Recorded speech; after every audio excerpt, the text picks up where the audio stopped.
السلام علیکم ورحمۃ اللہ وبرکاتہ۔ حضرت مولانا سید محمد شاہی صاحب سہارنپوری کی وفات حسرت آیات پر جمعیت علماء ہند کا اظہار تعزیت۔ تمام تازہ ترین اپڈیٹ حاصل کرنے کے لیے ابھی یوٹیوب چینل محسن اسلام کو سبسکرائب ضرور کر لیجیے گا۔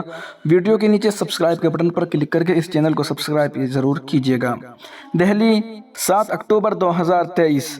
جامعہ مظاہر العلوم کے امین عام حضرت مولانا سید محمد شاہی صاحب سہارنپوری کے سانحۂ ارتحال پر صدر جمعیت علماء ہند مولانا محمود اسد مدنی نے گہرے رنج و الم کا اظہار کیا ہے۔ مولانا مدنی نے اس سلسلے میں جامعہ مظاہر العلوم کے نائب ناظم اور صاحبزادہ محترم جناب مولانا سید محمد صالح الحسنی کو تعزیتی خط لکھ کر صبر و استقامت کی طرف متوجہ کیا ہے۔ دراثنا مولانا حکیم الدین قاسمی ناظم عمومی جمعیت علماء ہند کی قیادت میں ایک مرکزی وفد آج صبح جامعہ مظاہر العلوم سہارنپور پہنچا اور جنازے میں شرکت کی۔ اس موقع پر وفد نے صدر جمعیت علماء ہند کا تعزیتی مکتوب بھی مرحوم کے اہل خانہ کو سونپا۔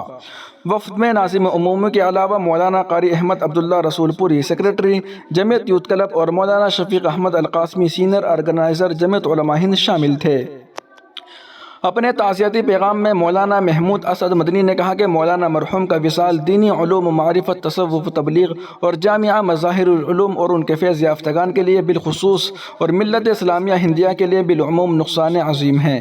وہ بیک وقت باکمال منتظم، شیریں بیاں، مقرر، مصنف اور صاحب نسبت بزرگ تھے۔ انہوں نے اپنے حسن انتظام سے جامعہ جیسے ادارے کی معنوی اور ظاہری ترقی کے اسباب مہیا کرائے، طالبان علوم کو فیضیاب کیا اور وعظ و نصیحت کے ذریعے معرفت الہیہ کی تبلیغ کی۔ جامعہ مظاہر العلوم اور اس کے اکابر سے تعلق کا یہ عالم تھا کہ آپ نے مکتوبات حضرت شیخ الحدیث مولانا محمد زکریا کئی جلدوں میں ترتیب دی۔ اس کے علاوہ علماء مظاہر العلوم اور ان کی علمی و تصنیفی خدمات، تحریک آزادی اور جامعہ مظاہر العلوم سہارنپور، اکابر مظاہر العلوم کے مکتوبات، تصوف سمیت مختلف پہلوؤں پر لکھنے اور اسے شائع کرنے میں اپنی زندگی صرف کر دی، جو ایک وقیع علمی اور تاریخی کارنامہ ہے اور مظاہر العلوم کی تاریخ سے شغف رکھنے والوں کے لیے شاہ کلید ہے۔ ان تمام صفات کے علاوہ حضرت مولانا مرحوم متواضع، متین، میانہ رو اور خلیق انسان تھے اور اپنے خاندان اور بزرگوں کے علمی و روحانی روایات کے حامل تھے۔ ان کی وفات سے جامعہ مظاہر العلوم کے علمی اور انتظامی حلقے میں بڑا خلا پیدا ہوا ہے۔ ان کا جمعیت علماء ہند، اس کے اکابر، اس کے خاکسار اور اس کے خاندان سے گہرا تعلق تھا، بلکہ اس روایت کا تسلسل ہے جو حضرت شیخ الاسلام مولانا حسین احمد مدنی اور حضرت شیخ الحدیث کے درمیان شروع ہوئی اور ہر دور میں قائم رہی۔ جب بھی جمعیت علماء کے اجلاس اور پروگرام میں دعوت دی گئی، انہوں نے خندہ پیشانی سے قبول کیا، رہنمائی اور شرکت فرمائی۔ مولانا مدنی نے اپنے مکتوب میں صاحبزادہ محترم کو مخاطب کرتے ہوئے لکھا ہے کہ آپ حضرات کے لیے بلا شبہ یہ غم بہت صبر آزما ہے۔ دعا ہے کہ اللہ تعالیٰ آپ کے والد کی کامل مغفرت فرما کر درجات عالیہ سے نوازے اور آپ کو صبر جمیل عطا فرمائے اور ان کی برکات سے آپ سب کو ہمیشہ مالا مال رکھے۔